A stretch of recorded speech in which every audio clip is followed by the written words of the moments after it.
छत्तीसगढ़ में चुनाव नजदीक है, कुछ महीने बचे हैं और ऐसे में बीजेपी कांग्रेस में प्रवेश का सिलसिला भी तेज है। दोनों दल आने वाले दिनों में एक दूसरे के छोटे बड़े नेताओं को कांटेक्ट में होने का दावा करते रहे हैं। सियासी दलों में प्रवेश की क्या वजह होती है और कौन ये दावे कर रहा है, अब देखिए जरा।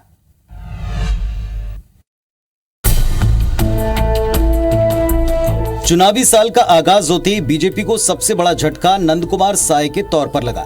इसके बाद विधानसभा स्तर पर कई कांग्रेस विधायक बीजेपी नेताओं और कार्यकर्ताओं को प्रवेश दिलाते नजर आए। कांग्रेस अब तक 1500 से अधिक नेताओं को बीजेपी छोड़कर कांग्रेस में प्रवेश कराने का दावा करती है। दरअसल इसके पीछे कांग्रेस की सोची समझी रणनीति है। कांग्रेस के विधायकों को कहा गया है कि अपने विधानसभा के दिग्गज और उपेक्षित पदाधिकारियों को अपने पाले में लाएं। इससे बीजेपी बैकफुट पर जाएगी।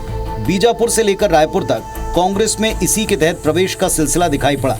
1500 के लगभग भारतीय जनता पार्टी के कार्यकर्ता कांग्रेस में प्रवेश कर चुके हैं और बहुत से नेता लाइन में लगे हैं, बड़े नेता अभी लाइन में लगे हैं। तो इंतजार कीजिए, बड़ा विस्फोटक स्थिति है भारतीय जनता पार्टी में। हालांकि भाजपा में कई चेहरों के प्रवेश का भी दावा है, लेकिन इसमें कोई बड़ा चेहरा शामिल नहीं दिखता। दूसरी ओर नेता प्रतिपक्ष नारायण चंदेल आने वाले दिनों में कांग्रेस छोड़कर कई दिग्गजों के बीजेपी प्रवेश का दावा भी करते हैं कि जैसे जैसे चुनाव नजदीक आएगा, कांग्रेस सहित समाज के विभिन्न तबकों के लोग, प्रतिष्ठित लोग भाजपा के नजदीक आएंगे। इधर दूसरी ओर आम आदमी पार्टी भी कांग्रेस और भाजपा के असंतुष्ट नेताओं को अपने साथ जोड़ने की बात कह रही है। सभी पॉलिटिकल पार्टी के लोगों को कहते हैं कि अगर आपको लगता है कि आपकी पार्टी, जिस पार्टी में आप थे, वो छत्तीसगढ़ जिस उद्देश्य से बनाया गया था, उस उद्देश्य पे ना काम करके केवल लूट के लिए काम करने लगे सत्ता में आए हुए लोग या पार्टी, तो आप आम आदमी पार्टी एक प्लेटफॉर्म है, तो सबका स्वागत है। छत्तीसगढ़ में लगातार कांग्रेस और बीजेपी कार्यकर्ताओं के प्रवेश का सिलसिला जारी है। ऐसे में किस पार्टी को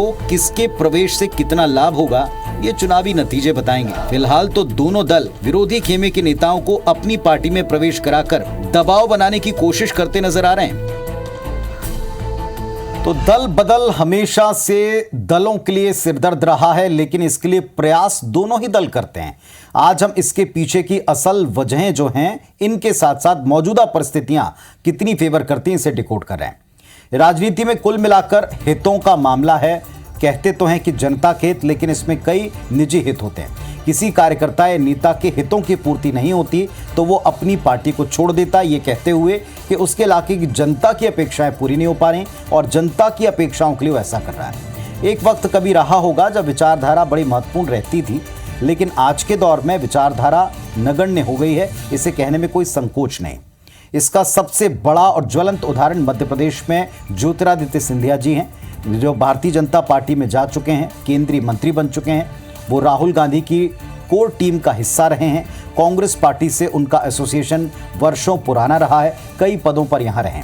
लेकिन जब उनकी महत्वाकांक्षा पूरी नहीं हुई तो फिर उन्होंने कांग्रेस पार्टी को छोड़ा और यही कहते हुए छोड़ा कि उनकी जनता का काम अधूरा था, वो कुछ कर नहीं पा रहे थे। चुनाव के पहले का 3-4 महीने का वक्त किसी भी व्यक्ति के लिए दल छोड़ने या नए दल को ज्वाइन करने के लिए काफ़ी महत्वपूर्ण माना जाता है, क्योंकि इस समय ही सबसे ज़्यादा ऑफर्स लिए या दिए जाते हैं। चलिए, अब इस तरह के आरोप लगाना किसी भी दल को नैतिकता के नाते तो शोभा नहीं देता, क्योंकि हर दल में प्रवेश करने वाले और हर दल से जाने वाले दोनों तरह के लोग हैं।